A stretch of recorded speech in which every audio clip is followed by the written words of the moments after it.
Une fois de plus, le peuple camerounais se laisse envahir les oreilles ces dernières heures par toutes sortes de rumeurs. Oh, tantôt Paul Biya est mort, tantôt Paul Biya est dans le coma, tantôt Paul Biya est en train de travailler en télétravail depuis Genève, tantôt Paul Biya est au ciel, tantôt Paul Biya est à terre, tantôt Paul Biya est dans l'eau, tantôt Paul Biya est dans la mer. Je voudrais intervenir sur ce premier sujet en disant que l'individu Paul Biya n'intéresse plus toute Camerounaise, tout Camerounais normal. Toute Camerounaise, tout Camerounais normal ne s'intéresse plus depuis très longtemps à l'individu Paul Biya. Car nous avons bien compris que ce dont il est question pour le Cameroun, c'est un changement de système politique. La rupture avec l'État néocolonial, l'État issu de la cuisse coloniale camerounais actuelle. C'est la rupture avec cet État-là qui est le problème national camerounais. J'interviens sur la question de mon pays natal. L'un des pays qui incarne la diversité africaine au plus haut point, qu'on a appelé l'Afrique en miniature, et que les vantards appellent le continent. Moi, je ne fais pas partie des vantards. Ce pays est au plus bas de son niveau potentiel réel. Pourquoi? Parce qu'il est dirigé par une élite politique qui a été imposée à la tête du peuple camerounais par le colonialisme et le néocolonialisme français. Ça, c'est le b.a.-ba de la connaissance de la politique camerounaise. Dans les années 40, a émergé au cœur du Cameroun un mouvement qui s'appelait l'Union des populations du Cameroun. Ce mouvement revendiquait l'indépendance totale du Cameroun, c'est-à-dire la souveraineté du Cameroun sur l'armée, la souveraineté du Cameroun sur la monnaie, la souveraineté du Cameroun sur le choix des dirigeants, donc les institutions, et la souveraineté du peuple camerounais sur les valeurs traditionnelles qui devaient se refléter dans l'État. Ce mouvement fut écrasé dans le sang par la puissance coloniale française. Et elle procéda pour cela à un génocide. La puissance coloniale française assassina, tour à tour, le 13 septembre 1958, le plus célèbre des dirigeants de la résistance anticoloniale camerounaise de tous les temps, Ruben Oumniobé, à Boumiébel. L'armée et l'État colonial français traquèrent en pleine Europe. Le 3 novembre 1960, le successeur du secrétaire général de l'UPC, Ruben Oumniobé, il s'appelait le docteur Félix Roland Moumié. De Gaulle et Foccart envoyèrent un espion dont on connaît le nom. Il s'appelait William Bechtel. Il travaillait pour le SDES, Service de documentation extérieure de la France. Cet individu pourchassa, traqua dans une brasserie hôtel de Genève le président Félix Roland Moumié. Utilisa une pseudo-journaliste déguisée en midinette pour le distraire et introduisit de la mort au rat, du thallium, dans son verre de Ricard. Il empoisonna au nom de l'État français, qui devra en rendre compte devant une justice camerounaise enfin libérée.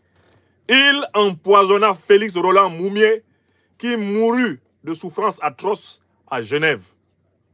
Aujourd'hui, on sait qui a assassiné Moumié, on sait qui a assassiné Oumniobé. Il n'y a aucun doute. D'ailleurs, Pierre Mesmer, qui était à l'époque gouverneur colonial du Cameroun, a pleinement assumé. Il devait être par la suite Premier ministre français. Il a pleinement assumé ses responsabilités d'assassin de Ruben Oumniobé dans son pays, le Cameroun. Il l'a pleinement assumé. Et il dit, dans un documentaire connu, Mesmer dit, nous l'avons assassiné parce qu'il voulait l'indépendance totale du Cameroun. Et nous avions reçu des consignes fermes du général de Gaulle et de son homme de confiance pour l'Afrique, Jacques Foccart, pour ne surtout pas accorder aux Africains une indépendance totale. Voilà pourquoi nous l'avons éliminé. Mesmer a été clair et très fier ce criminel colonialiste, avant de mourir. Il n'a jamais fait preuve de repentir. Il est venu dans le pays de Oumniobé, il l'a tué parce que Oumniobé voulait que son pays soit au service de son peuple, que l'état de son pays soit au service de son peuple. Et Mesmer est mort en étant fier d'avoir tué Oumniobé.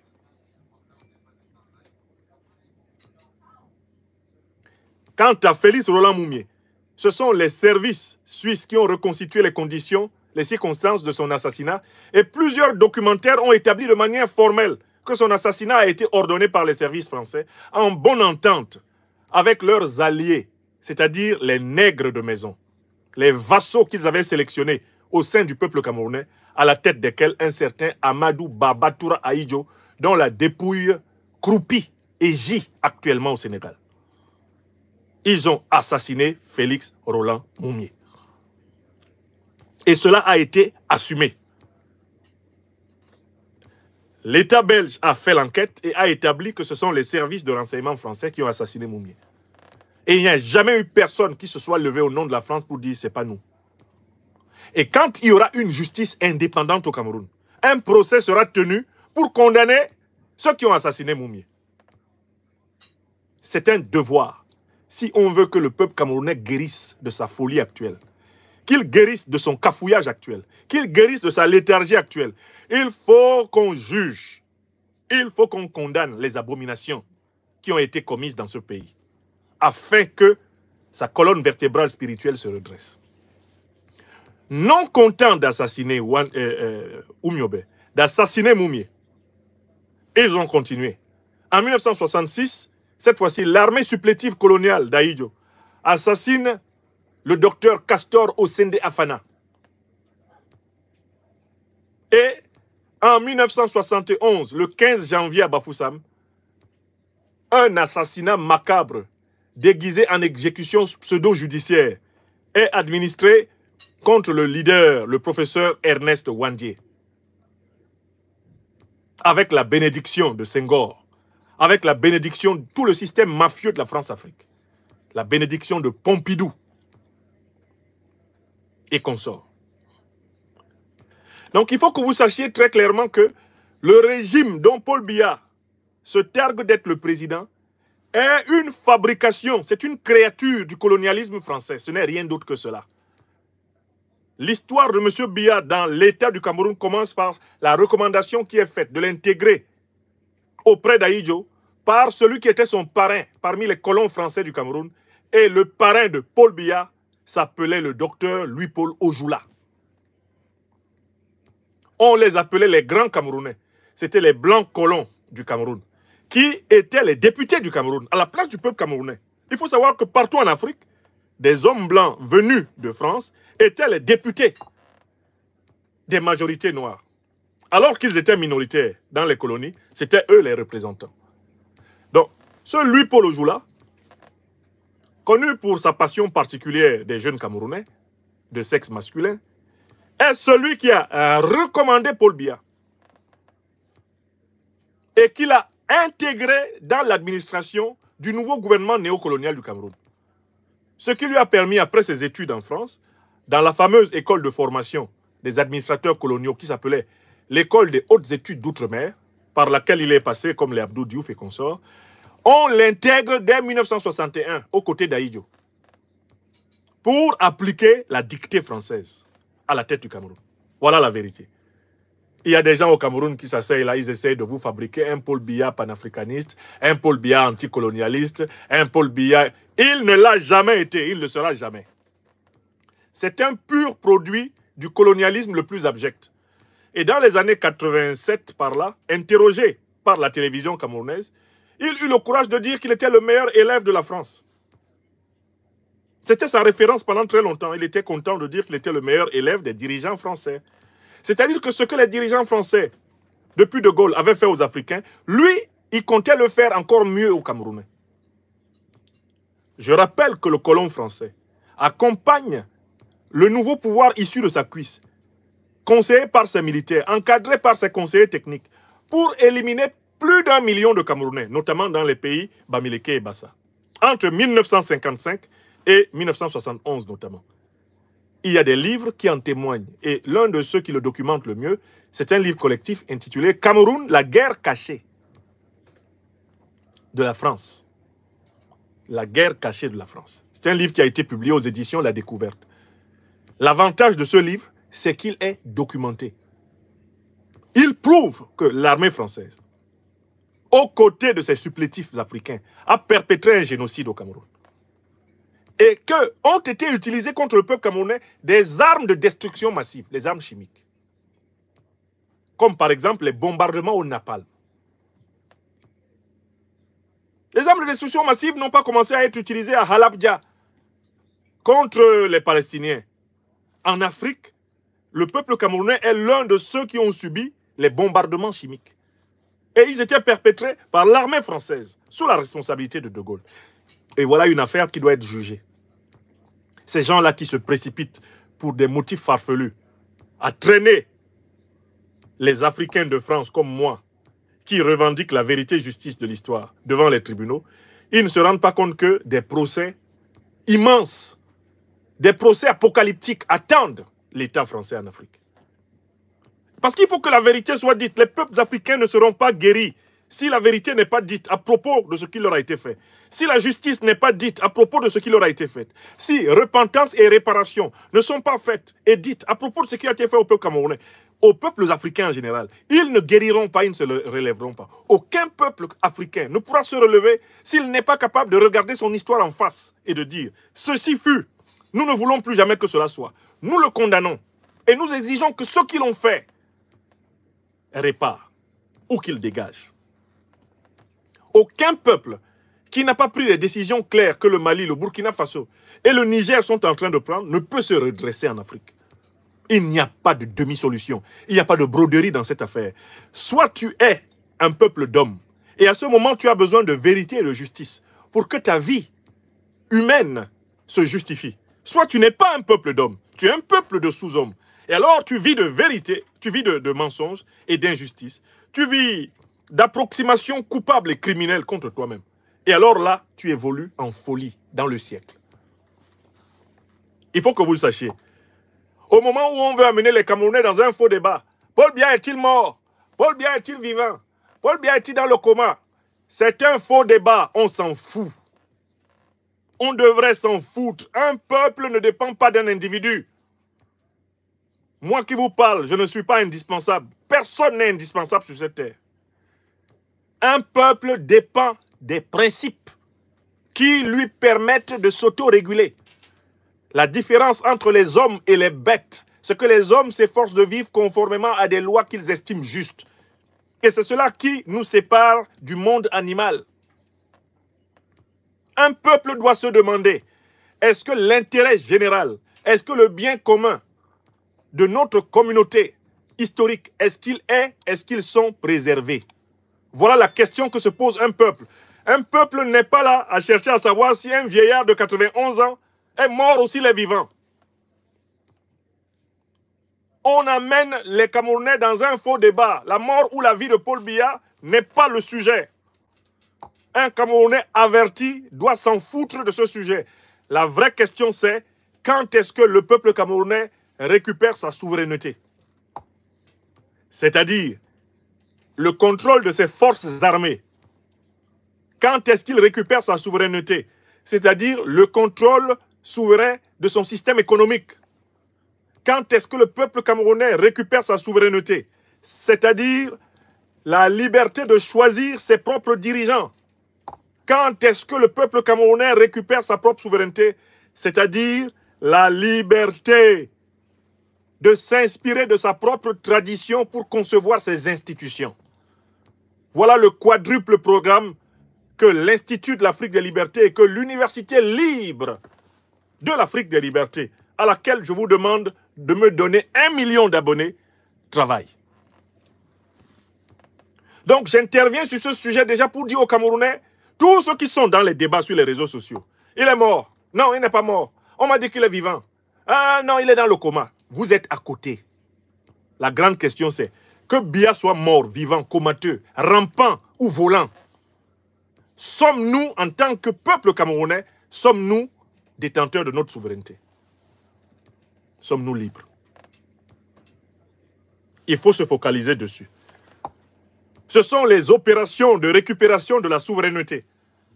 Ce sont les opérations de récupération de la suprématie du peuple camerounais sur les affaires économiques du Cameroun. Ce sont les opérations de récupération des institutions camerounaises par le peuple souverain. Ce sont les opérations de récupération de la civilisation négro-africaine du Cameroun sur l'inspiration des institutions camerounaises. C'est cela qui doit préoccuper une Camerounaise ou un Camerounais réellement éveillé. Tous les autres, ce sont des Mboutoukous. On appelle ça au Cameroun un Mboutoukous, un Kengematoy, un dormeur du premier banc, un Mougou. Seuls des Mougou, des Mboutoukous, des Kengematoy passent leur temps sur les réseaux sociaux à discuter de l'apparition, de la disparition, de la vie ou de la mort de Paul Biya. La vie ou la mort de Paul Biya sont des épiphénomènes. Pourquoi? Parce que lui, il est immortel. Et nous nous efforçons de bâtir un peuple immortel. Nous, en tant qu'individus, on est des mortels. La question de savoir si un individu mortel est vivant ou pas vivant, c'est une question secondaire par rapport à la question de la communauté, à la question du pays. L'individu passe, le pays doit rester. Or, dans mon pays natal, le Cameroun, on se comporte comme si le pays doit disparaître parce que l'individu va disparaître. Mais l'individu va disparaître. Que Paul Biya soit mort ou pas mort, il va mourir. Moi qui vous parle, que je sois mort ou pas mort, je vais mourir. Comme la disait la comtesse Anna de Noailles. Je suis morte déjà puisque je vais mourir. Toi qui respires à l'instant présent, tu es un futur cadavre. Donc, si on prend tout un pays pour l'amener à réfléchir, pour savoir si tu es vivant ou mort, c'est qu'on est en train de distraire ce pays. Pendant ce temps, ce pays se fait voler l'essentiel. Sa souveraineté. Ojoa, wa Woronga, ni Norme Longueur, wa Sengi Boam, Iamewa, Niambou Mamé. Donc les Camerounais sont déjà partis sur les réseaux sociaux. Chacun y va de ses hypothèses. Bon, il y a une chaîne qui a dit que Paul Biya est mort, mais il y aura forcément une chaîne qui va dire que Paul Biya est mort. Et puis, il y a deux types de Camerounais qui participent à cette diversion. Ceux qui ne veulent pas affronter la question centrale, celle de la souveraineté, par lâcheté, parce qu'ils ont peur. C'est normal. Le régime est très violent. Et d'autres ont peur parce qu'ils vivent de la corruption du régime. Donc, ils ne veulent même pas que ça change. Ils ont peur que ça change. Parce que si ça change, ils ne pourront plus voler à la douane. Si ça change, ils ne pourront plus voler dans l'administration là-bas. Si ça change, ils ne pourront plus récupérer les jetons à gauche et à droite, derrière les ministères, derrière les budgets. Si ça change, ils ne vont plus ramasser les 4-9, les marchés 4-9 là, qui ne sont pas contrôlés par l'inspection de la corruption. Donc il y a des gens qui ont peur uniquement parce que, en fait, ils vivent du malheur du Cameroun. D'accord? Et puis, à l'intérieur du régime, j'ai observé ces derniers temps les sorties de Grégoire Ouona. Grégoire Ouona sort et se met à menacer tout le monde. Oh, on va aller tuer tous ceux qui osent dire que Paul Biya est mort, Paul Biya est mourant. On va sortir du Cameroun pour les chercher, pour les tuer. Parce qu'il y a des limites au respect de la vie humaine. Grégoire Ouona. S'il y a un Camerounais qui a du mépris pour la vie humaine, mais c'est Paul Biya et vous, ces créatures. Quels sont les crimes que Paul Biya n'a pas perpétrés? Avez-vous seulement eu le courage de juger la mort du journaliste Junior Zogo, qui a été assassiné par les renseignements généraux camerounais? Est-ce que vous avez même le courage de condamner ceux qui ont vraiment tué Zogo à Yaoundé, en plein jour? Voilà quelqu'un qui sort, on ne sait pas de quelle éructation, de quel délirium tremens, ce Grégoire Ouona sort pour menacer les Camerounais. Ah, maintenant, on va prendre des dispositions. Tous ceux qui sont en train de parler, tout ça, c'est parce que on lui a peut-être donné le renseignement que le vieux s'est réveillé. Et comme il veut être ministre jusqu'à sa mort, il veut manger jusqu'à sa mort, il lui faut faire une déclaration extrémiste pour dire au vieux que « Oh, je ne fais pas partie de ceux qui ont douté que tu es éternel. » Un autre personnage est sorti entre-temps pour se fendre d'un communiqué. C'est le fameux Jacques Famendongo, alias la créature. Voilà des gens qui pensent qu'ils effraient encore les Camerounais. Même au Cameroun, ils n'effraient personne. Parce qu'on sait que ce sont des gens qui n'ont le courage que derrière le pistolet, qui est tenu par les gardes de corps qu'ils ont autour d'eux. Quand ces gardes de corps vont disparaître autour d'eux, ils vont tous fuir le Cameroun. Ce sont des lâches. Ce sont des gens qui... Grégoire Ouona, Famendongo ne peuvent pas se mettre devant un Camerounais. Ils ont constamment besoin d'être cachés derrière des fusils pour parler aux Camerounais. Paix à son âme, mon professeur, mon nom Diana, parce qu'il a été mon professeur, même si je n'ai rien appris de lui. Quand il est venu à la fac à Yaoundé et qu'il a fait entrer des militaires, des gendarmes dans le campus pour persécuter les étudiants qui étaient opposés à la dictature de Paul Biya, je me souviens de lui avoir dit calmement, avec ma frêle longue taille de Longolongo camerounais, je lui ai dit, monsieur le professeur, qu'est-ce qui va se passer quand vous n'aurez pas derrière vous et à côté de vous des militaires pour effrayer les Camerounais? J'ai posé cette question à mon professeur d'alors, Mounon Diana. Qu'est-ce qui va se passer quand vous n'aurez pas de militaires, de gendarmes, de gens armés à côté de vous pour effrayer les gens? Parce que tout ce que vous dites là, ça effraie les gens parce que vous avez des gens à côté qui peuvent leur tirer dessus. Sinon, les gens ne prennent pas au sérieux ce que vous racontez. Votre fameux livre, L'idée sociale chez Paul Biya, ça ne tient la route nulle part dans un débat. Mais on a peur de vous parce que vous êtes armés. Qu'est-ce qui va se passer, professeur Mono, quand vous ne serez plus armé? Il m'a regardé. Il m'a regardé comme ça. Et il m'a dit, la main de l'État frappe lentement, elle se lève lentement et elle frappe lourdement. Ça, c'est une conversation de 1993 au département de philosophie en face de l'hémicycle de l'Assemblée nationale. Il avait son bureau là, avec son petit paquet de cigarettes Delta. Il fumait en corrigeant ses copies. Quand je me suis arrêté pour le saluer et lui poser la question, professeur, en classe, vous nous menacez. Mais qu'est-ce qui va se passer quand vous n'aurez pas les gendarmes, les militaires, tout ça? Qu'est-ce qui va se passer? Il me dit, je vous le dis, la main de l'État, elle se lève lentement et elle frappe lourdement. Mais quand elle frappe, ça fracasse. Quand il disait ça, on était en 93 par là. Il pensait qu'il allait un jour être nommé ministre. Il est mort sans être nommé ministre. Et à la fin de sa vie, il était amer. Et c'est lui qui a dit qu'au Cameroun, on a normalisé l'écart et on a écarté la norme. Voilà ce qu'a dit Mounon Diana avant de mourir. Vous comprenez? Je l'ai revu en 2015, lors de l'une des rares occasions que M. Biya m'a donné de rentrer au Cameroun. Il m'a donné 2 occasions. Une première fois en 2000... Non, 3 occasions. 2006, 2015 et 2018 pour enterrer mon père. J'ai négocié. Hein? Et puis il a dit, il peut venir, je ne vais rien lui faire. Bon. En 2015, je vais à Yaoundé, invité par le Cerdotola pour donner une conférence. Et donc, je rencontre mon ancien professeur de l'université de Yaoundé, Mounon Diana.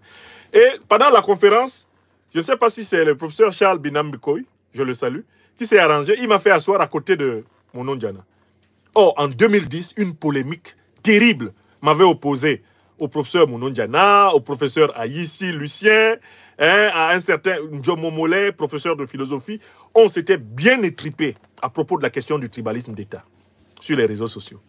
Donc en 2015, j'arrive donner une conférence au Cerdotola. Voilà le professeur Mounon Diana qui est assis à ma droite. Bon. Ton prof est déjà vieillissant. Même s'il ne t'a rien enseigné, parce que franchement, je n'ai rien tiré de son enseignement. Mes maîtres favoris, c'était le professeur Joseph Ngwe, agrégé de philosophie, comme je le suis devenu après lui, grâce à son inspiration. Fabien Boussi-Boulaga, voilà mes maîtres. Le grand tchadien Adoum Baïso, ce sont mes maîtres. Le professeur Jean-Marc Ella, en sociologie, ce sont mes maîtres. Le docteur en psychologie, Samuel Samekole, que je salue. C'était mes maîtres. Voilà les maîtres que j'avais. Le professeur Meinrad Hebga, prêtre jésuite, éclectique, extrêmement intéressant. Moi, je l'aimais beaucoup pour les anecdotes dans son cours. J'ai surtout retenu les anecdotes. Il était le roi des anecdotes. Vous passiez 1 heure avec le père Hebga en classe, à la fac, vous repartiez très heureux. Même si vous aviez écrit 2 ou 3 pages. Ce n'était pas son problème.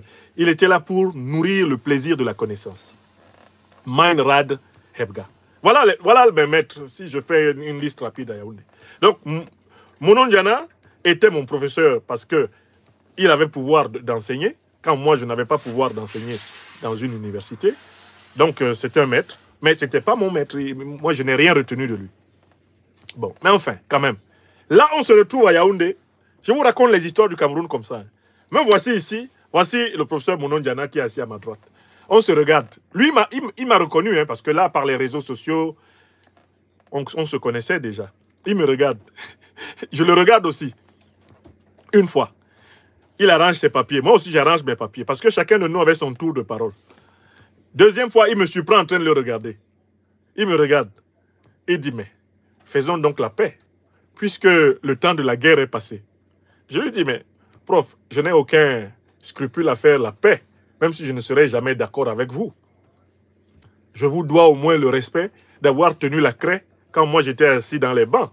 Donc soyez sûr, je ne vais pas vous piétiner ici, d'autant plus que je pense que vos positions se sont davantage rapprochées des miennes que les miennes des vôtres, à propos du régime. Et le professeur Monon Diana m'a regardé et m'a dit, je vais vous dire deux choses. Bon, premièrement que je me suis efforcé de vivre du mieux que je pouvais vivre dans le contexte du Cameroun. Et vous qui êtes partis en exil un peu tôt, respectez-nous qui sommes quand même restés ici et qui avons réussi à écrire 2 ou 3 livres. Ça, c'est le premier point. La deuxième chose que je vais vous dire, c'est oui, j'ai pu me tromper. Mais vous-même, vous verrez que dans l'analyse politique, dans l'engagement politique, il y a des erreurs. Et vous en commettrez. Et vous vous souviendrez de ce que je vous dis. C'est la deuxième chose que je vous dis. Bon, la troisième chose que je vous dis, c'est que moi, j'ai été l'un de vos profs, même si vous dites que je ne vous ai rien apporté. Mais je vous admire parce que vous avez le courage de votre vérité. Et c'est par là que je me sens assez proche de vous. Si je n'ai pas eu une grande carrière dans le régime RDPC, c'est parce que j'ai le courage de la vérité. Et vous avez ça. Ne perdez jamais ça. Voilà ma dernière conversation avec le professeur Hubert Monon Diana. Je n'ai pas voulu entretenir la polémique avec lui. On a passé une après-midi cordiale. Il a exposé. Il a critiqué le système à sa façon. Toujours à leur manière, ils critiquent un peu, mais ils ne touchent pas le koukouma. Et on était à l'hôtel du Mont Fébé. À l'hôtel du Mont Fébé, pour ceux qui connaissent la géographie de Yaoundé, vous êtes à 2-3 kilomètres du palais présidentiel. Donc moi, j'ai donné une conférence qui portait sur la défétichisation de la tradition. Et pour expliquer que tant que, en Afrique, on ne retire pas la sacralité, l'absoluité, le culte qu'on réserve à des idoles, et notamment aux idoles politiques, comme celles qui tiennent mon pays natal, le Cameroun, nous ne serons pas collectivement libérés. J'ai dit ça là. Et Mono m'a salué pour dire que c'est très bien dit. Alors, pourquoi je vous rapporte toutes ces anecdotes? Mais pour vous dire qu'en fait, le problème du Cameroun, ce n'est plus la question de l'espérance de vie de Paul Biya. Toute Camerounaise, tous Camerounais normaux savent très bien que Paul Biya est un homme du passé et du passif. Aucune Camerounaise, aucun Camerounais qui réfléchisse peut imaginer que Paul Biya représente l'avenir du Cameroun. Mais comment un peuple peut se projeter sur quelqu'un qui n'a plus d'avenir? Quelle que soit la manière dont vous appréciez le phénomène Paul Biya, c'est un phénomène du passé. Tout ce qu'il a pu faire là, au Cameroun, il a déjà fait. Tout ce qu'il a pu faire de bien au Cameroun, il a déjà fait. Tout ce qu'il a pu faire de mal au Cameroun, il a déjà fait. Toute la vie de Paul Biya a basculé au passé. Il ne peut plus rien faire au Cameroun qu'il n'ait déjà tenté de faire. J'interviens ce soir pour dire aux Camerounais, mais écoutez, arrêtons ce débat.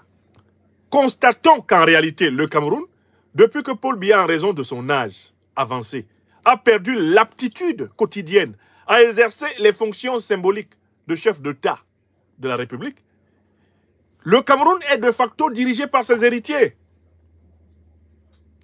Le Cameroun est dirigé par ses héritiers.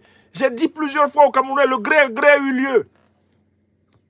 Madame Biya, Ngongo, Ferdinand, certains généraux de l'armée, une partie du gouvernement, un certain nombre, Franck Biya et consorts, ils sont déjà en train d'exercer le pouvoir. Le coup d'État a déjà eu lieu. Rien que parce que vous voyez très bien que le Cameroun est dirigé par une chose qui s'appelle les instructions, les hautes instructions du chef de l'État. Le chef de l'État ne bénéficie plus d'une lucidité suffisante. Donc ces hautes instructions sont des interprétations des différents clans qui exercent le pouvoir en l'utilisant comme mascotte, comme cache-sexe. Voilà la réalité. Les Camerounais disent qu'ils attendent sa mort, mais en fait, politiquement, il est déjà mort. Puisque l'effectivité du pouvoir est exercée par ses héritiers. Et donc la question pour les Camerounais n'est plus la date de l'enterrement officiel de Paul Biya. C'est la question de la date de la mobilisation collective des Camerounais qui se pose. Quand est-ce qu'on sort au Cameroun? Quand est-ce que le peuple camerounais par millions, du nord au sud, de l'est à l'ouest, sort pour dire maintenant c'est terminé? C'est nous qui déterminons ce que doit faire l'armée, la gendarmerie et la police. C'est nous qui déterminons qui doit diriger le pays et personne d'autre. C'est nous qui déterminons les institutions. C'est nous qui cherchons dans nos propres traditions africaines du Cameroun les modèles dont nous devons nous inspirer pour bâtir nos institutions. C'est ça, c'est cette date-là qui doit intéresser les Camerounais. C'est cette date qui doit intéresser les Camerounais. Je viens ce soir rappeler à mon peuple ce que je dis depuis plusieurs années. On dit nul n'est prophète chez soi. Je l'ai vérifié 1000 fois chez les Camerounais. Ils viennent toujours après dire « Ah, le grand prof nous avait dit. » Mais vous êtes parti dans quoi là? Je vous vois, vous êtes sur Facebook, vous êtes parti. Il est mort, il est vivant. Certains sont partis sur TikTok. Il est mort, il est vivant. Il est dans le coma. J'ai un ami qui est militaire, il m'a dit qu'il est mort. Et puis quand tu as fini de dire ça, tu as fait quoi? Bon, alors, très bien. Concluons ce premier sujet. Le régime de Paul Biya est en train de se prolonger sous nos yeux. Parce que de facto, l'après-Biya est déjà à l'œuvre.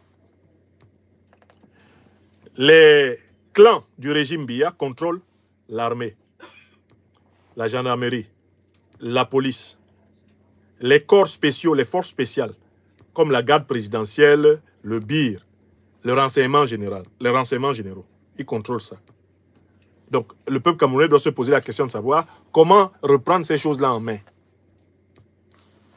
Deuxièmement, les héritiers de Paul Biya contrôlent l'essentiel des régies financières de l'État. C'est-à-dire que toutes les zones où est gardé l'argent public des Camerounais, les gens de Paul Biya sont assis dessus.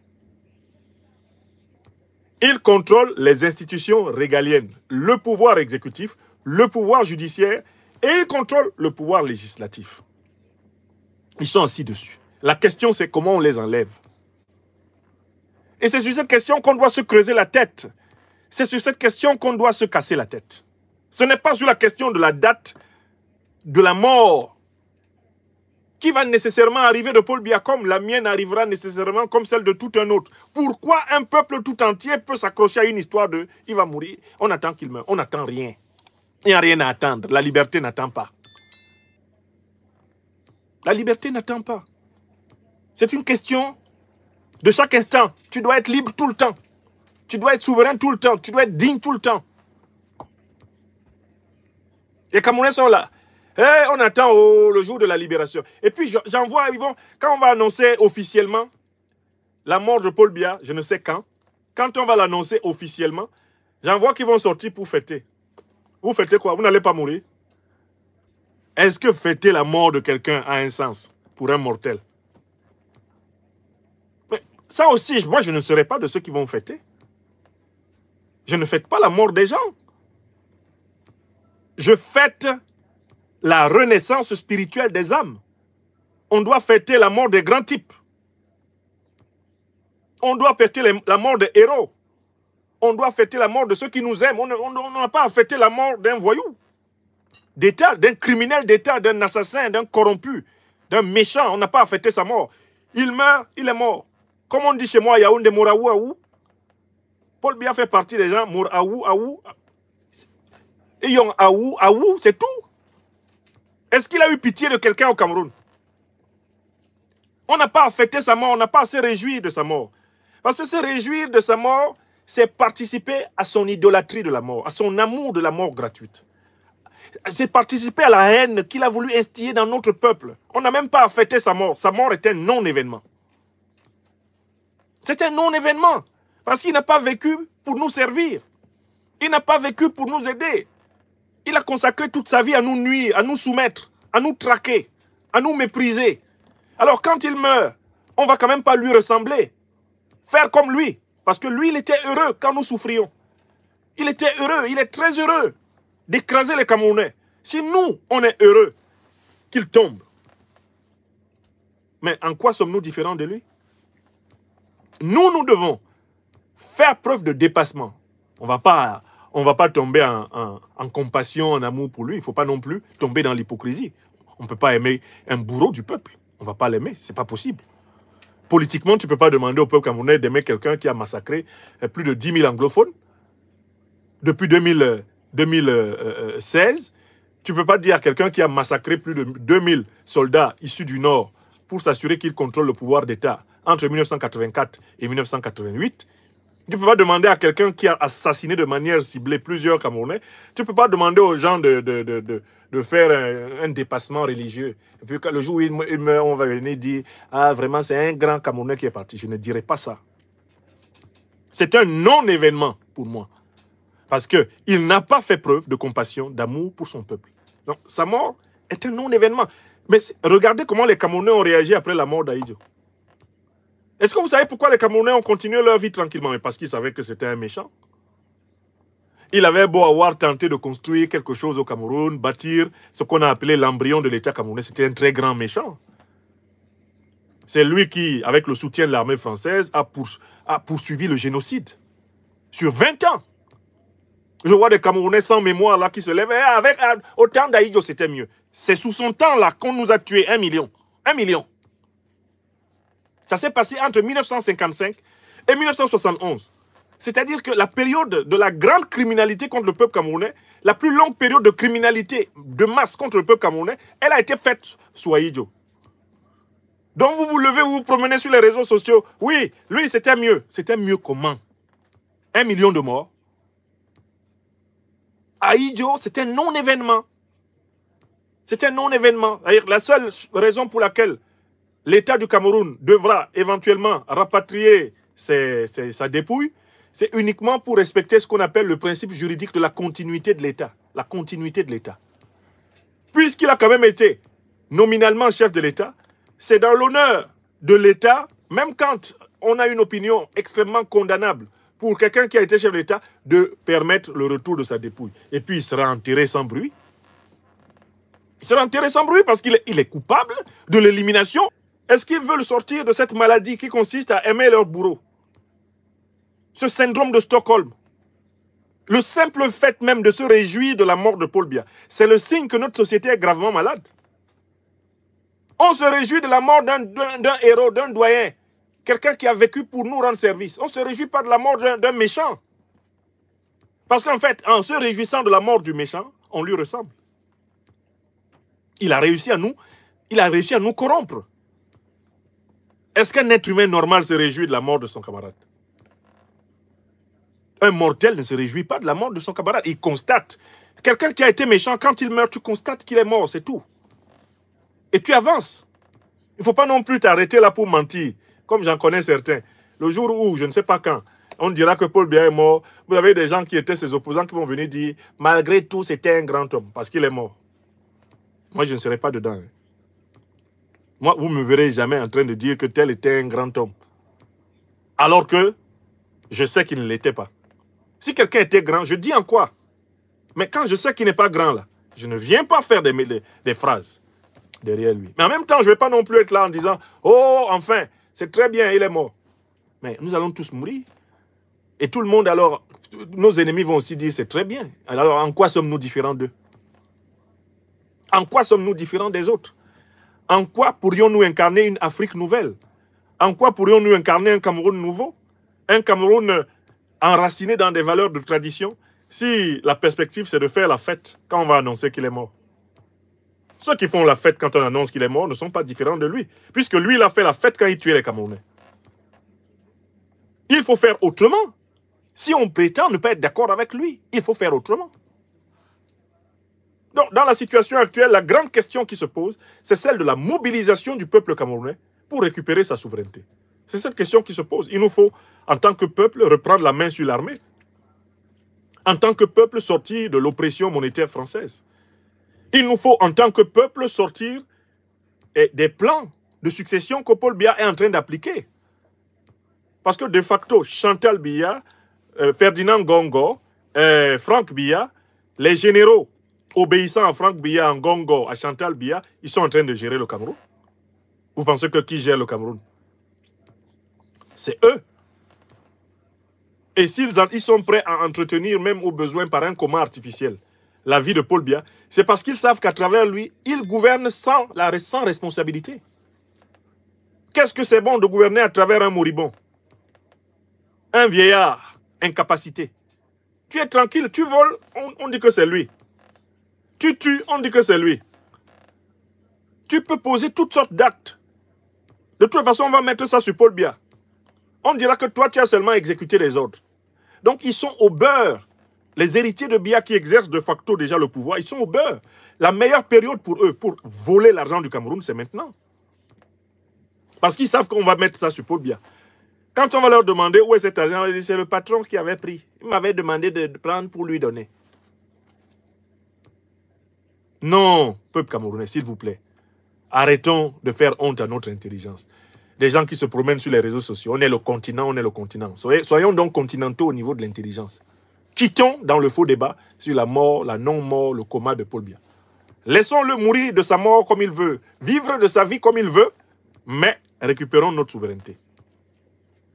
Voilà l'urgence. Et c'est le message que je voulais adresser aux Camerounais. Donc c'est la grande mobilisation populaire sur tout le sol camerounais qui s'impose. Et elle doit avoir lieu que Paul Biya soit vivant, qu'il soit mort ou qu'il soit comateux. On s'en fout. On ne peut pas suspendre la vie d'une nation à un individu. Alors, quant à messieurs Famin Ndongo, Grégoire Ona, qui sont sortis se sont fendus de communiquer pour menacer les Camerounais, qu'ils sachent qu'ils font ça parce que pour le moment, ils ont des militaires à côté d'eux. Quand les militaires vont courir derrière eux, ils ne vont plus écrire tout ce qu'ils écrivent. Dans le même Yaoundé là, quand les fusils des militaires ne seront plus à côté d'eux, comme j'avais dit à mon professeur Mounon Diana, vous parlez comme ça parce que vous avez les fusils des militaires à côté de vous, mais ils ne sont pas pointés sur vous. Ils sont pointés sur nous autres, le peuple camerounais, que vous braquez. Le jour où les fusils là vont se retourner comme ça, Grégoire Ona, il va fuir, il va venir ici en France s'asseoir. S'il en a le temps, il va courir à rompre ses jambes pour venir en France. Ne les voyez pas parler là. Hein. C'est des poltrons. Et c'est parce qu'ils pensent pouvoir profiter encore, autant que possible, de la longévité exceptionnelle de Paul Biya, qui se fendent de communiquer. Famin Ndongo a dit que lui, il était une créature de Paul Biya. Quelqu'un un être humain, qui dit qu'un autre être humain est son créateur. Vous comprenez qu'ils fendent des communiqués. Et ils menacent les Camerounais. Mais à quoi sert-il de menacer les Camerounais? Plus de 80% d'entre eux sont livrés à la misère. Vous menacez les gens qui sont misérables? Mais les Camerounais s'en foutent complètement. Est-ce que Famin Ndongo sait que les Camerounais se foutent complètement de ce qu'il écrit? Parce que la plupart des Camerounais sortent le matin et se débrouillent pour manger sans Famin Ndongo. Se débrouillent pour vivre sans Famin Ndongo. Donc quand ils pensent ces communiqués, asseyez-vous dans les bars au Cameroun, asseyez-vous dans les quartiers, dans les familles. Les gens disent qu'il a encore bavardé. Ce mouton vaurien. Hein, tout ça, c'est parce qu'il a les militaires à côté de lui. S'il n'avait pas les militaires à côté de lui, il peut écrire ça. Pourtant, le temps arrive, ils n'auront pas les militaires à côté d'eux. Ils n'écriront plus ça. Ils n'écriront plus ça. Donc moi, je ne suis pas dans ce débat-là. Je ne me connecte pas ici pour vous dire « Ah, j'ai des informations que Paul Biya, moi, même si je les ai, je ne vais pas dire. »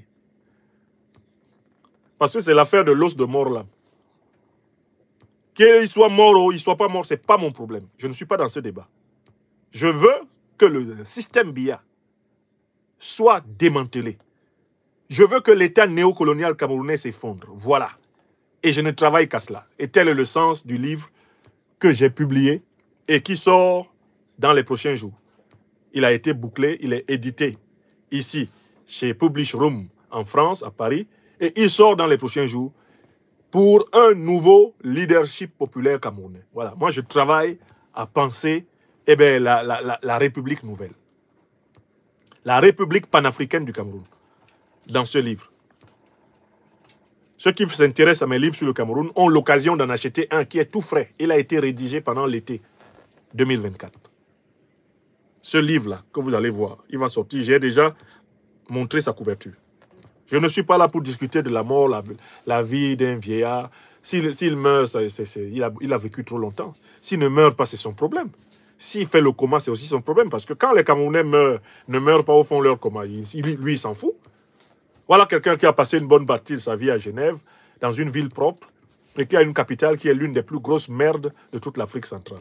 Vous inquiétez de quoi? Il est mort, il n'est pas mort, c'est pas ça le problème. Est-ce qu'on est libre? Non, ça, Djoko, vous aurez le lien. Le livre sera disponible sur Amazon. Publish.rom va sortir les liens dans peut-être 48 heures. Vous aurez tous les liens. Vous pourrez vous procurer le bouquin. Il n'y a même pas de problème. Vous aurez la version électronique qui sera disponible, le e-pub du livre. Vous pourrez. Ça, je pense que dans 72 heures. Parce que j'ai reçu la confirmation que tout est prêt et que le livre va être annoncé et publié. Je vais vous donner tous les liens. Bon, ça permettra aussi à ceux qui continuent à penser que je ne m'occupe pas de mon pays natal, de lire, de s'imprégner de mes idées et de voir la différence entre eux et moi.